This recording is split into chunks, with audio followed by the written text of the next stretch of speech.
Hello, I'm Tor. I'm CEO and co-founder of Ambi. I've been working with recruitment for over 10 years, and now I have the privilege of talking to HR leaders, executives, and founders on people topics. So stay tuned because we'll be launching a new episode every month.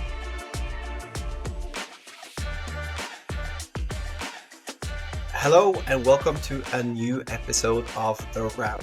My name is Tor Daneshman, and today we have Alex Hilleary with us. He's been a founder over at Gather. He's now at Charthop and also leading the People Ops, I would say transformation, but the People Ops movement, community, and partnerships over at Charthop. So super excited to learn more about his startup journey, but also digging a bit more into the People Ops topic. Pleasure to have you here, Alex. Awesome to be here. Thanks for having me. Cool. Let's start off with a bit of an introduction. I gave a bit of a teaser here, so happy to learn a bit more about your journey. Yeah, absolutely. I kind of came into the people operations space in a very interesting way, in that going back to 2018, I was not in the role myself, but learning about, remote work. I think this is now go back like pre-pandemic. We were starting to see a few companies start to think about remote work. I thought that was a really interesting topic area. Was working with a few friends on just some side projects in the area. And we were kind of putting together a thesis that remote work would kind of change the way that we work potentially 10 years down the road. Now that ended up happening a lot faster than we thought, but we were interested in the space, started talking to people ops leaders, really got kind of motivated by talking to some of the more progressive people ops leaders that were running teams that were already fully distributed or had a lot of remote workers. Ended up just having hundreds of chats with these folks and identifying, some of the potential challenges to a future that's, more conducive to remote work. What happened is we started a company, and that company was called Gather. The focus area was on helping build people operations workflows. The idea being that something like onboarding is a whole lot harder to do when you don't have people in the office, and you need to have better process, better communication behind that. And so we ended up building a software to help support that effort. So my entry into people operations started with a lot of conversations, and 6 years later, as we went through a journey with Gather, built the product, built a team over the course of 3 years, got a little bit of funding, and ultimately got acquired by Charthop, which is the company where I work now. Throughout that whole time period, I've been able to just chat with a ton of folks in people operations at Gather and at Charthop. I've had very external facing roles where been building community. A lot of my job has just been on the ground talking to people leaders, seeing what their challenges are, learning from them, picking up on patterns of things that are happening. And it's been a really interesting time as well. If you can think, the period of like 2018 through now, a whole lot of stuff has changed in this space. And it's just been fun to be kind of a part of what I see to be a bigger movement and changes to how we do work and how we think about work. Brilliant. And a very cool summary. Seems like it was sort of the traditional track of educational background within HR, and then sort of it seems like you just sort of fell a bit into it, and curiosity brought you to this space. Yeah, absolutely. And one thing I'll kind of caveat with here is I always want to be very upfront about the role. I've never sat in any kind of people operations role as a practitioner. And so I think there's a lot of deeper level stuff that, I'm not an expert on. I think the one interesting thing that I kind of bring to the table is having talked to so many folks. I've got that kind of like bird's eye view on the trends that have changed, like things that I'm saying there. And so I think that's kind of the interesting angle that I kind of bring to the table here. Yeah, and I think that's quite interesting, because maybe I'm a bit biased because I didn't have any background in HR before starting a recruitment company or any agency experience. But I really appreciate that sort of outside in perspective. You can sort of look at stuff with a bit sort of first principle thinking, like, okay, this is a fundamental problem. How can we solve it? And just use different ways of solving that problem. It brings diversity into the space. I definitely think it's a very, very interesting perspective to this. But take us a bit back to the Gather days. And you were solving, you were seeing onboarding being a bit of a challenge. Um, Building that product and positioning it with all of these sort of HR information systems. You have Hypop, you have Personio, you have Bamboo HR. So were you solving like one feature and optimizing for that, or was the plan to build the full scale like HR system? Yeah, great question. So, what we did was built a people operations workflow tool. Mm, So, we were building on top of Slack. So that was kind of our primary space. mm, So the kind of positioning was anyone trying to build out people operations workflows, whether that's onboarding, offboarding, something around a particular employee moment, we could build out that workflow to work over top of Slack. I think one of the things that we noticed is that people didn't want another tool to log into. And so like it was a big thing where employees could interact with our tool over top of Slack without having a login. mm, But we'd be pulling in information from your payroll platform. So basically we could say like, hey, we have the data point of when an employee starts and who their manager is. So that allows us to like build a templatized task at like 1 week after they've started to send this task to their manager, right? And so that's kind of what we were doing there. I think onboarding and offboarding turned out to be the biggest use cases there. mm, We saw a whole lot of use cases because it was a very generic tool that you could use for a lot of things. mm, We were building some templates out to help kind of promote different use cases, but we did see a whole lot of things there. I think you also look back and a lot of the kind of platforms have changed in that time period, going back to like 2018, 2019.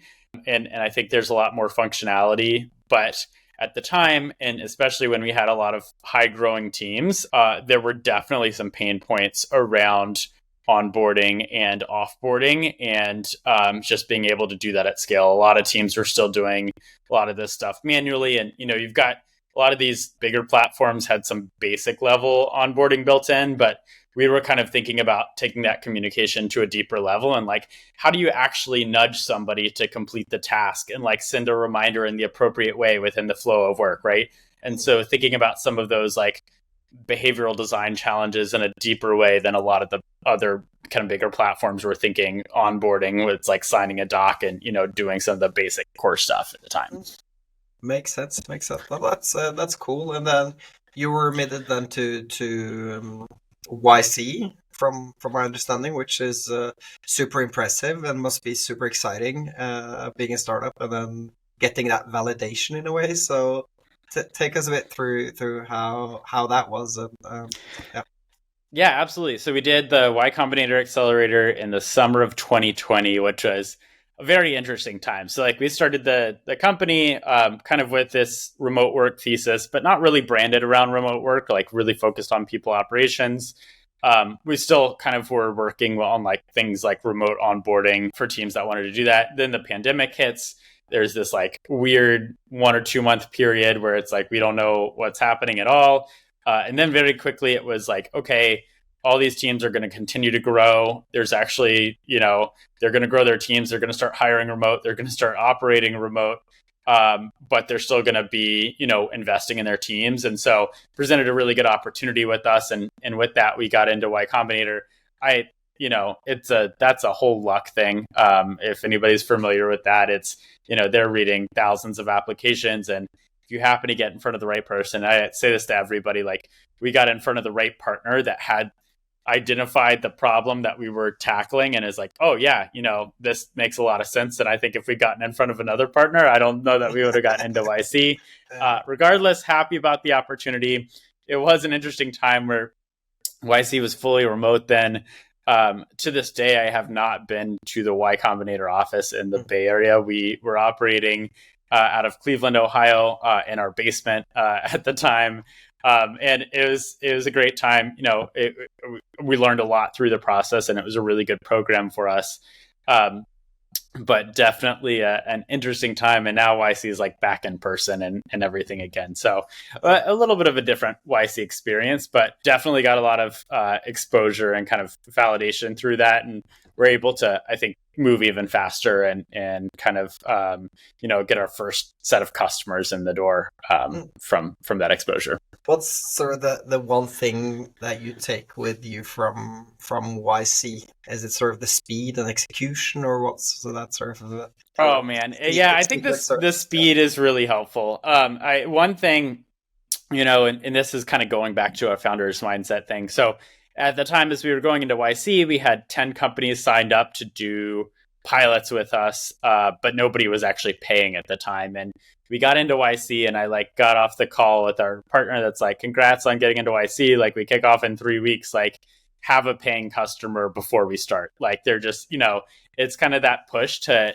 really test what you're uncomfortable with and get things validated quickly. And I think that sort of mindset was really, really helpful in just making sure you are going into each week saying, what is the biggest risk on the table right now? At that moment, it was like, will people pay for this? And really making sure you're testing that and not just kind of putting it aside for less important things. Building products or software for HR, I assume people listening to this would be maybe somebody has an entrepreneurial idea or anything they would like to execute on. What's your learning having HR people as customers and launching something in this space? Yeah, wow, I could go on for a long time on this. I think, well, I mean, first and foremost, what I've enjoyed the most is working with people. I think some of the best people to have as customers, very thoughtful. You get excited about what you're doing. You love the impact that you can have. And I think for me personally, I want to be part of kind of a new way of doing work, a people first way of doing work. And this kind of felt like my contribution to it. I think that has been really motivating for me as somebody building in a space. I think there's a flip side of that. And actually, shout out to Jennifer Kim. She did a good job in her newsletter pointing this out. I read it a few months ago and it really resonated with me. But there are also a lot of people who come into the people operations HR space who are passionate about employee experience, because we've all been employees at the end of the day. Who it's really hard. Well, it's very easy to come in and say, hey, this is a problem. Like, 101s aren't good, or, X part of the employee experience isn't good. And it's easy to think that tech is the, first way to solve something, like, oh, I should build a software product around it, when a lot of people problems are people problems and not tech problems. Right. And then 2 is just understanding the landscape. I think it can be a really tough space to build in. There's an interesting investor environment where investors are always questioning how much buying power HR has. I think there's not a lot of super proven really giant successes in the people space. I think to some degree your point solutions can have a hard time. And ultimately, we decided to sell the company to Charthop because we saw them building a bigger platform and recognized that, we were ultimately going to probably be a point solution. And, teams don't want to have 7 or 8 different point solutions for people operations, because that's a software you have to roll out to everybody. There's a reason to have a couple of HR tools in your tech stack. So then, software gets pushed to being an HRIS or an ATS. So there's a lot of different small challenges. And I think there's a lot of people frankly, like me entering the space that, doesn't see all of those challenges out of the gate, and you start to learn it quickly. But I think my kind of advice for anyone trying to build in this space, 1 is super exciting to be building in this space, but 2, to recognize that, hey, there's a lot of interesting dynamics going on here. And it's really important to dig deeper in why aren't 101s better? Should this be solved with tech? And asking those deeper questions as you continue to build. And I think ultimately that just means staying really, really close to customers and to people in the space and making sure you're understanding really well what's going on. I think that great points that you're making there, and I think we've been through quite a ramp-up journey ourselves, right? And then complexity increases, and you get constant feedback like this process is broken, we need to optimize, and then okay, you're at this sort of crossroad to go for one HR system, and then that's good enough to cover all of these areas, and then you have to compromise on certain features, or do Hmm. you just sort of pick and choose from a la carte menu and just sort of have APIs talk together and build this mess? But then again, that's also super challenging to have people using all of these systems. You might have great specific software solving specific problems, but yeah, Hmm. the overall user journey is suboptimal, at least from my perspective.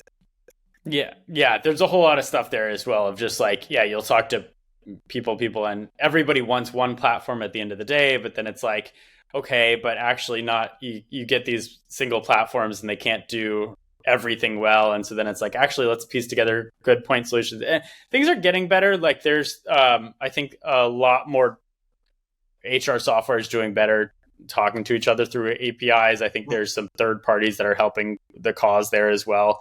It's certainly gotten better in the 6 years I've been in this space, but Yeah, it still is a challenge, I'd say. absolutely. But that's cool. And then moving to Charthop, then you were acquired. You were a startup, and then jumping into a bigger company. So um, understanding a bit more about what that was like post acquisition. Founders are usually like super driven by that sort of journey and just sort of recalibrating a bit on your I don't know mentality, focus, roles, etc. So take us a bit through that transition. Yeah, absolutely. Well, I'll caveat that a little bit in that Charthop is also a startup. It's just a little bit, it was a later stage startup or a Series C startup here. Mm, So definitely a different context. We're coming from a 6-person team, and when you're coming from a 6-person team and jumping into a company that's over 100 people, it's a very different thing. I think ultimately the Charthop acquisition. It was product acquisition. Charthop wanted to build in our functionality. I was our founder. That was our kind of go to market founder. So I was not the product person. So that gave me a very interesting opportunity to kind of build a role for myself into Charthop, which I was able to do. I had really enjoyed the community aspects of what we were doing at Gather. I'd had a chance to do a lot of peer-to-peer matching programs for people. I was writing a newsletter, just kind of running those sorts of programs, which were ultimately like a brand play for us and building relationships and trust with, our kind of end users. And I basically got to craft a role like that for myself at Charthop, where I could focus my time on community and kind of continuing those efforts. I think that's been really fun. It's obviously a very new context when you go from doing it for yourself and on a small team to like doing it within the context of a bigger team. But other benefits, like you get more resources around you, and I had more time to spend on it. So um, that was a lot of fun, and it's been cool to kind of see the continuation of some of those things, like the newsletter, for example, which we started 3 years ago and have kind of continued to run to this day and has grown a lot in that time period. And just like relationships I've had across, Gather to Charthop with people leaders who some of them have been at 2 or 3 jobs themselves during that time period. So it's just been fun to kind of have a long-term mindset and really get to like build true relationships with people in the space. And I think the other thing is just like being collaborators with other great people leaders out there and finding ways to work together, whether that's like having somebody guest write a newsletter for us or working together on some particular community program or event or something like that. cool. And the community that you're now running, it seems to be quite an integral part of the I don't know the product in itself, or is it more of I don't know a go-to market play where you look to build community awareness around Chartop, or is that also part of the product? Because it seems very much part of the company, and kudos for building that feeling at least. That's it seems quite cool. Yeah, well, I mean, ultimately, it is a little bit more of a kind of brand go to market play. I think And really big shout out to Charthop here for when you think about kind of communities that sit as in a go-to-market function. Um, they can go a lot of different directions. There's a lot of pressure to make it about your product and to kind of just be an avenue for advertising your product, or maybe it just becomes like for users to ask questions about your product. And Charthop actually gave the opportunity for us to not make it about Charthop. The whole focus from the beginning has been it is for people ops folks to ask questions to other peers and to talk about generic people ops issues. So basically the idea being that like if somebody joins our space, they don't need to be a Charthop user or know anything about Charthop, and like they'll feel at home from the very beginning, and they're not just going to get inundated with Charthop marketing. So the way we've done that is we framed it like we have these spaces where we talk about people ops things, and like the way I think about it is like Charthop is the sole sponsor. So like we run like basically an ad in the bottom of all of our newsletters. We've got the Charthop brand there, and we've brought thousands of people who didn't know about Charthop before, and now they know a little bit about Charthop. And this is kind of what I saw work at Gather as well, is basically, give people a space, show that you are a part of the movement, and, build trust with folks, and that, and let them know what you're doing on the side. And when the opportunity comes up where they're like, hey, in the case of Gather, like I'm looking for onboarding software. In the case of Charthop, like, hey, we need some help with, figuring out headcount planning at the next stage of our company, the first person they are going to turn to is you. And so that's, at the end of the day, a brand play. And so that's kind of what we've been doing there. But Charthop's been great in like letting us have those spaces and not pushing me to, make it all about Charthop. Yeah. Oh, but that's it sounds good, and especially with like creating that sort of, I don't know, the space where you don't sort of push ads or you don't push your message, and where it's just sort of very obvious that it's a brand play. I think that's sort of the key to building that trust in the community and to getting that ROI that you really want. So really, really cool to see how you grow the community and also the topics that you're covering. And also a bit on that topic, like on the topics that you are discussing. So what are those sort of trending stuff at the moment? What are the problems that talent leaders are facing today? Yeah, absolutely. I think, and this has been so interesting. One of the things I've learned throughout the time period is how quick things are changing for people leaders. I think ever since the beginning of the pandemic, they've dealt with different things every few months, that just like new stuff coming on to their plates. And I think the speed in which new kind of priorities take place is it's just moving so fast right now. Big topic areas at the moment. I think one is kind of compensation and transparency. I think there's a lot of things. So basically, going back here in the US, a lot of new compensation transparency laws went into effect. And the first one was in 2021, then a few in California and New York last year.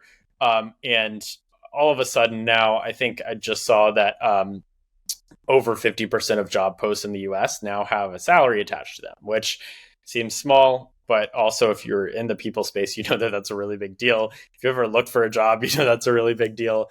And I think that's changing a lot of the ways that teams are thinking about transparency internally, because you start to put those job posts external, and then you have to go justify them to your employees internally, which makes you go and have a more proactive career framework and like actually have to think through, okay, if we're going to have to be transparent about this internally, like we need to make sure we have like a rationale for, how everything is created, which, means that we need to just be even more on top of our game when it comes to, building out that kind of career progression framework for employees. And so that's been a whole kind of thing that has been a top priority over the past year for a lot of teams internally, is like, how do we become more transparent there? I think that also kind of sparks a lot of more bigger transparency questions, which is like, how transparent do we want to be with employees across other aspects of the business? That's coming up for a lot of folks. I think especially, I mean, I work a lot in the tech and startup space and a lot of those people leaders, and it's been a pretty turbulent time the past year and a half. I think a lot of companies have had layoffs or rifts. I think there's this whole other communication piece that's come in ever since the pandemic. People leaders have kind of been put into an internal communications role as well, and have taken on a lot of the responsibility there. And I think a lot of times after like communicating a layoff, rebuilding trust after a layoff, trying to make sure, I think at a lot of companies there's kind of a widening gap between executives and decision making and employees and what's going on there, and a lot of that kind of communication gap and making sure everybody's on the same page, that falls onto the people leaders. And I think that's another big area that a lot of folks are thinking through right now. Oh, As definitely, well. and especially compensation in these times, also with the interest rates, and people, Mm-hmm. yeah, can really feel the economic turmoil or troubles that we're seeing. We've seen this in Europe as well, right? Now there's a new regulation by EU that by, I don't know, I think 2026 or something, all companies must be transparent about their pay in any job ad. Which I'm based in Oslo, and here that's not common at all. Mm-hmm. Which is going to be a cool transition, and I think it's the right move. I also checked out your job board, and a very cool job board, by the way, and interesting to see that you gathered so many job or people ops opportunities on one job board. And also from reviewing that, I also saw that there were some that had posted the salary or compensation package, while others didn't. And I think that predominantly was the US based companies that did that. So very much a US based trend that we're also seeing in Europe very soon. So that is cool. Yeah, absolutely. And we've been running that job board for 3 years, and so it's been Mm, really interesting to see the transition. I'd say this is just kind of in my mind. I think about we 3 years ago, maybe 15% of the US based jobs had salaries attached to it. Now it's more like 65 to 70 on the job board. mm, Um, and I separate out mainly European jobs are the other ones on there, but there's some others as well, and it's sitting about 10%. So yeah, you mm, definitely see a big difference. Like most of the U.S. jobs have salaries, and most of the European ones don't. I mean, definitely some companies out there that are being proactive and progressive and putting those out there, but it will be awesome to see Europe catch up there as well. mm, mm. Absolutely. Oh, that's cool. And on that sort of people ops topic, we've been mentioning people ops today a lot, and I feel especially in the talent space, um, we see a lot of different labels like HR, business partner, people ops. It could be like a lot of different titles. So, in your opinion, or from your perspective, how would you describe people ops? Is it like an all-encompassing everything related to people in HR, or is it more on the operations and operational excellence within HR? So happy to get your views on that. Yeah, I mean, I think the answer is that a lot of people define it differently. Mm, So I think that, and I'll give you a real answer at the end here, but mm, I think sometimes people include talent as part of people operations. Sometimes people operations is like the whole department, which mm, includes like kind of core traditional HR. It includes talent. It includes like more employee experience focused things. Sometimes, and the way I've kind of traditionally defined it is people operations is anyone kind of focused on the employee experience and the day to day of that. I've separated it from talent, and I just see, for example, like talent acquisition recruitment is something that's like your day to day looks pretty different than focusing efforts on like building employee experience programs, running onboarding, doing a performance review cycle, those sorts of things, which is also different from like running payroll. But then you start to get at like smaller companies, especially, and all these get muddled up. So there's not one clear way to define it, I think. But I think to kind of go back and trace back the concept of people operations, like doesn't go back that far. Google invented the term, I think, in the mid 2000s. And I think when people say people operations, or I mean, even your point you mentioned right here, like HR business partner versus people partner, I think ultimately people use that as a signal for a different way of thinking about HR. So I think the most clear thing is that people operations is a different way of thinking about traditional HR, where HR of the past is like very compliance focused, very much protecting the business, not very like employee experience focused. And when people say people operations, or when they choose to say people partner, or use this very clear language that's different, what they're signaling is that this is a different way of approaching HR, right? It's not kind of that old HR. And so I think that's the one thing that most people agree on, where the kind of operational aspect, and even at Charthop, like we are a people operations platform, and like we do think about the operational aspects of running a people department. And I think there's a lot of cool like comparisons to like thinking about people as like an internal, like people function as an internal product, that sort of thing. And so I think there's a lot of also interesting things about like what does it mean to like have that sort of mindset towards it. But ultimately, I've heard every company thinks of it a little bit differently, but I do think the distinction is like people operations is a different way of thinking about employee experience versus a traditional HR lens. Makes sense. No, that's a good summary and solid reflection. I do share that perspective, and I think that's why it's extremely interesting to be alive, a time to be alive these days, because we see definitely that shift in traditional HR to a more people focused movement. So very very good points. We work with a lot of startups and scale ups.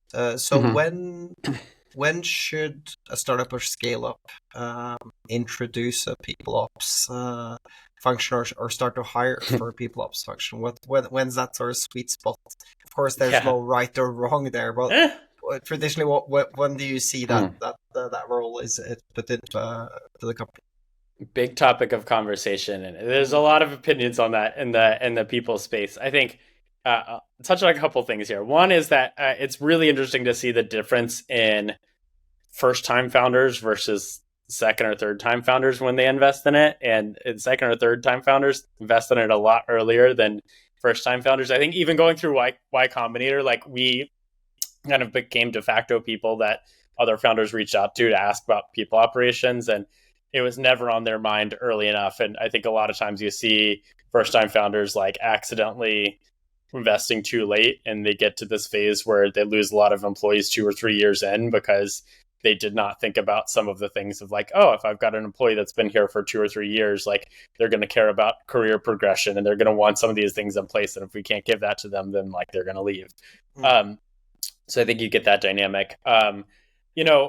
It does depend on how quickly you're scaling. It depends on your type of organization, what type of people you're employing. I've always liked the approach of like take it one step at a time, where I've seen for example, folks that start with like an operations generalist at maybe 10 people, 15 people, it's a chief of staff, or somebody who's just like really good at tapping into a lot of different projects, that starts to take on some of those people operation roles at the beginning, but maybe it's not worth a full-time hire at that point. So they're spending 30% of their time doing that. And then as the company grows, that grows into kind of your first kind of people lead role, probably at about 20 to 30 people, again, with a lot of, depending on the context. Another way to approach that is just like to take on somebody fractional at that point.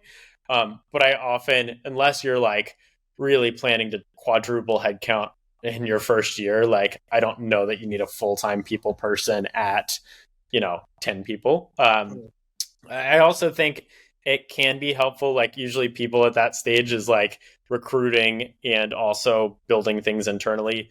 I like when you're able to divide it early on so that recruiters can focus on recruiting. Because I think, especially if you're like scaling up, there's a lot of pressure to, like the metric that is clear that you're delivering on your impact is like putting butts in seats. And so if you're split between doing recruiting and building the foundation of like your people programs internally, even if the job is in theory 50-50, you're going to get pulled a lot more into recruiting because that's where you can show impact fastest. And so then you start to develop people debt early on because you focus too much on recruiting. And I've seen that happen in a lot of scale up. So whenever you're able to divide that out, and if you're growing quickly, to hire a full-time, recruiter, do whatever you want, but like make sure you're giving somebody the space to build the culture, to build the programs that you need to internally, and not just like putting somebody there in theory that's got a few bullet points around that, but in practice they're really a recruiter. I think that's important as well. I think I agree. I think also like having that separate focus on attract and retain, so that people can focus on attract, and then people ops person can double down on the retention part and build that structure. I think question is also like, okay, let's say you join as a people ops specialist. It's a 20 or 30 people company. Where do you start? So what are those typical topics you would start with? Again, very, very difficult, no right or wrong, but what you typically see in terms of the topics that's very important to cover immediately. Yeah, well, I mean, I think it depends on when you're coming in, and are you fighting fires, or like have you actually been brought in proactively, which is very rare that you're coming in and being like, okay, I've got a blank canvas, let me build whatever I need to build first. I think in reality, and this is kind of going back to the product mindset a little bit, is like you go and listen and you say, what are the things that are pressing right now? You talk to executives and you talk to employees, and you start to just build up that backlog of things that are like need to have, nice to have, and figure out some kind of prioritization list based on what the company needs at that time. And I really think that can, look different at a lot of different, in a lot of different cultural contexts at companies. But I mean, ultimately, you're building the foundations of your people programs. A lot of times, people end up doing basically culture and values, like really solidifying those. Like often they come in and there's a few things said, or maybe founders haven't said that at all. It's a lot of solidifying that and actually figuring out what that looks like to put that into practice. It's developing out the first sets of your performance management in a way that, reflects your culture, and making sure you get that set, making sure you've got really positive feedback loops. It's a lot of times like empowering managers, early managers at that level, making sure you're getting feedback loops going, basically setting the tone so that like you don't end up with like your first employees being like, wait a second, I'm 2.5 years in and like I've never gotten feedback. I don't know if I'm performing well. I don't know what the next stage is for my career here. It's like all of those kind of foundational things that I think are really important to get that first level of retention. But it changes a lot depending on what that particular company needs. Well, that makes sense. I think listening and understanding the pain points, and then building that roadmap, and then focusing on what to or prioritizing what to focus on, that makes perfect sense. Then moving to execution part and scoping part. Okay, we have these problems, we prioritize X, Y, Z, and then understanding the solution and the complexity of the solution that you're going to implement is also quite interesting, right? Because you don't have resources, you have your time, and then you have all of these fires. Like, what you build for a year, or do you build for 3 years? Like, how complex and comprehensive could you build in modules? Do we apply lean startup principles? That's always a difficult challenge as well, right? Yeah, and I think this is a really interesting discussion that to have with any kind of people leader that's been through this a few times, is like really figuring out how to build in an iterative way and being comfortable shipping. So, like, I think you take a lot of learnings from a product approach or like lean startup approach of like, build the simplest like MVP level of the thing. Don't try to roll out something too. I think there's a lot of it's hard to roll out something that's like a little bit half baked and a little bit like, wow, I know what a really good version of this would look like. You don't have time for that. You're a one person team at this point. Like, there's so many other things you've got to work on. And also you don't know how different things are going to land. And so like really having a testing iterative approach is really important to like getting buy-in. I think that's something that as a people leader you worry about a lot, is like, I roll out this program, what if nobody like does it the right way? Or, you know, what if we don't get the right buy-in we need for this to be successful? So starting small and figuring out, okay, this is the first level of this. At this stage, we will then up it to this level. At this stage, we will up it to this level and learn about X thing. And then if we learn this, then we go this way. If we learn this, then we go this way, right? And so I think figuring out what the immediate need is and solving for that need, but not trying to scope too big, is a really important thing to be able to do, especially at that early stage level. That makes sense. Resonates well with our previous guest, Jessica Swan, which is yeah. Jessica and I probably have a lot of similar thoughts on that. A lot of my thoughts shaped by Jessica as well. Yeah. Shout out to Jessica. No, I think it makes perfect sense. It's a difficult challenge though, like building these products or driving these projects early on is challenging, but important to ship what's good enough and then build a roadmap around that. Yeah, have a plan. I think one thing coming in as a people leader early on is establishing like a baseline in terms of data, or just understanding what data should we be looking at, and try to measure it as early on, because then you establish the baseline and moving forward you have some reference data to look at. So what are those sort of people related data that you would be interesting for you if you came in as a people leader to look at? Yeah, absolutely. I think this is something that a lot of people leaders, especially at the early stage, struggle with. I think ultimately the best thing you can do is build that baseline, because like comparing to yourself over time is going to be like the most helpful data piece. And so I think that, you know, easiest thing is something like an employee net promoter score, something like that, okay, we're going to set some boundary of just a super simple score. I think, you know, you can get companies that want to be a little bit more complex and do, you know, full employee surveys. You've got a whole list of pros and cons of why you should go more, you know, a deeper survey on a less regular basis versus, you know, a pulse ENPS question. It depends on culture a little bit. We actually just had Kim Colucci from Mixbook do a really good piece in our People Ops Weekly a few weeks ago about a really cool hybrid that they developed, this Thrive framework, which is basically like 5 different pulse questions. That's a little bit more broad than employee net promoter score. It kind of encompasses more areas that are like across the employee experience. That was a really cool thing. So companies can do this differently, but like I think some baseline numerical, like something that symbolizes, you know, employee experience being good or bad, that you think ties to retention in the long run, I think is a great thing to set from the very beginning, and then compare yourself on that same metric over time. There's a lot of other metrics you can do, but I think one of the challenges with any metrics here is that like it's not fully dependent on the people team. So like maybe this is your top line metric for the people department, but like you don't fully control the employee experience. There's so many factors that go into that. And it's not like, wow, we did such a great job rolling out this performance management program. Like that's not the only factor that's going in, you know, to next quarter's like ENPS score, right? Like you can only impact the employee experience. Really important to set the tone on that. That's always difficult, right? If you measure activity or output, it's not necessarily what you should be measuring, because it's sort of the outcome that's the key part here, and that's dependent on so many factors, right? So right. Yeah.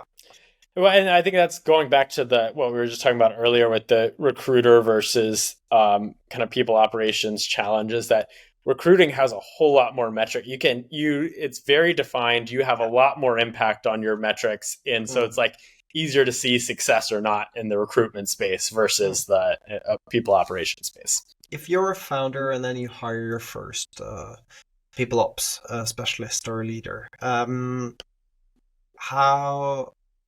can you sort of ensure that that person is set up for success?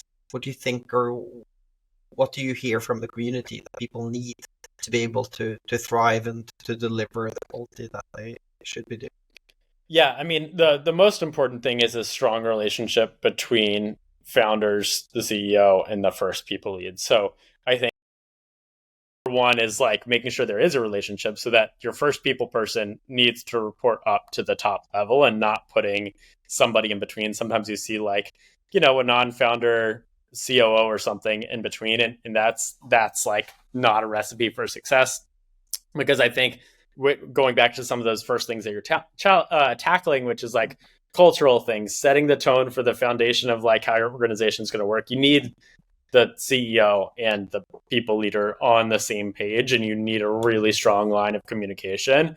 And I think where things can go wrong is when you don't have that, then you have executives who aren't bought into the people function and what they're doing, and then that can create kind of a mess in the long run. So I think that's the most important thing. Makes sense. Oh, that's good points. Where do you see people ops in, I don't know, 5-10 years? There's a lot of stuff happening at the moment. So if we try to look into the future, what do you see then? Yeah, I think it's interesting because we've gone through two phases, I'd say, especially in the kind of, let's talk smaller companies and tech and startup scale ups. One is like a lot of expanding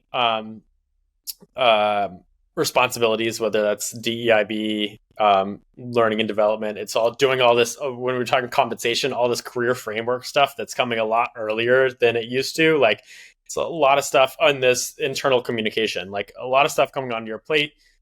We saw a lot of expansion in these teams and what they were responsible for.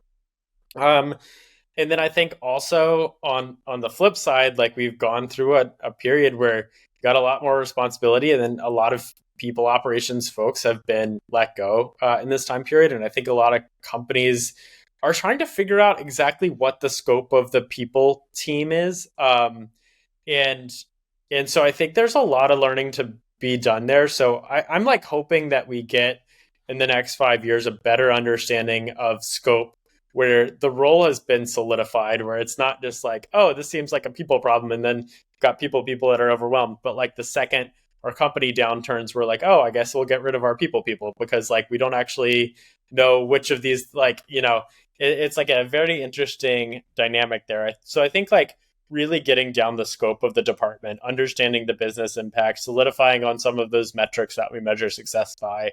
And I think a lot of leadership teams will have learned the impact of people operations teams and seen like what it's like to have a great team and what it's like to cut those people and some of the challenges they face. And like, hopefully we'll have a better understanding of what the departments should look like and should be working on and how we measure their success. So yeah, makes sense. So more mature people functions. Yeah, which is what you see at later stage companies, but I think bringing those to earlier stage companies it would be a really big win. Makes sense. Cool. We can't have a people podcast without talking about technology and what's happening these days. So what are those tools that you're testing and trying out? What do you want to test? Well, obviously, got to give a shout out to Charthop. I think we're doing some really interesting things in the compensation space. So I think that's like, as we kind of talk about like compensation being brought into the forefront, I think there's a lot of interesting technology challenges that come, especially the partnership between the people function and the finance function when it comes to headcount planning, scenarios, compensation reviews, and a lot of the times like that gets forced into spreadsheets because, that's a really complicated workflow. Like you might need to, this person sets the initial draft and then it needs to go to that person, and then it needs to go to that person, and then it goes back to this person, they chat about this, and then we get a final approval here. So I think we're doing some really interesting things, especially in that headcount planning and compensation review space, as these kind of compensation processes become even more important right now. I think otherwise, like, I'm just like interested in understanding the new categories of technology outside of, I think traditionally you've had payroll, HRIS, ATS. It's like, what actually is an HRIS, and is there this kind of like tertiary platform category that is like more of, and we are a people operations platform, and like it similarly to like, what is the scope of a people operations team? What is the scope of a people operations platform, and what does it do differently than an HRIS or a payroll system? And I think those are some really interesting things in the space. If you look across platforms, is like how they're trying to categorize themselves. I think that's interesting. Obviously, you've got, I was just at HR Tech conference last week, got a lot of AI stuff coming into the space. I'm sure that will have a big impact. Right now, it seems like a lot of those features are kind of like more noise than actually added value yet. I'm sure that'll change, but we'll be interested to see how that develops too. Makes sense. Cool. Last question. Obviously, you talk to a lot of interesting people in your day-to-day, Alex. So next question, I'm very interested to learn more about who you follow on LinkedIn and who you would recommend our listeners to follow in terms of the people space. Oh my gosh, a lot of people. I will give a shout out. Vanessa Kotler, I think she is doing some of the best stuff on LinkedIn right now. Just like really great in-depth people posts. Melanie Naranjo as well from Athena, VP of People there. Those two are just doing like absolutely great content day after day on LinkedIn for people leaders. Heba Youssef, who has an amazing newsletter. I Hate It Here. Would definitely recommend that. And her LinkedIn is great as well. Man, I've got a whole list of folks, and I could go on forever, but I'll leave it at those three at the moment. Cool. Oh, that's good. Really appreciate chatting to you, Alex. Fantastic. Cool to hear about your journey over at Gather and also at Charthop and the community you're building there, and also your reflection around what's moving in the people space. So thank you so much for joining the podcast. Absolutely. Thank you so much for having me on. This is fun. Perfect, Alex. Really appreciate that. Thank you for listening. Remember to like and subscribe, because every month we'll be dropping a new episode with interesting people topics. Next month, we'll be talking about the art of enterprise recruitment, so stay tuned.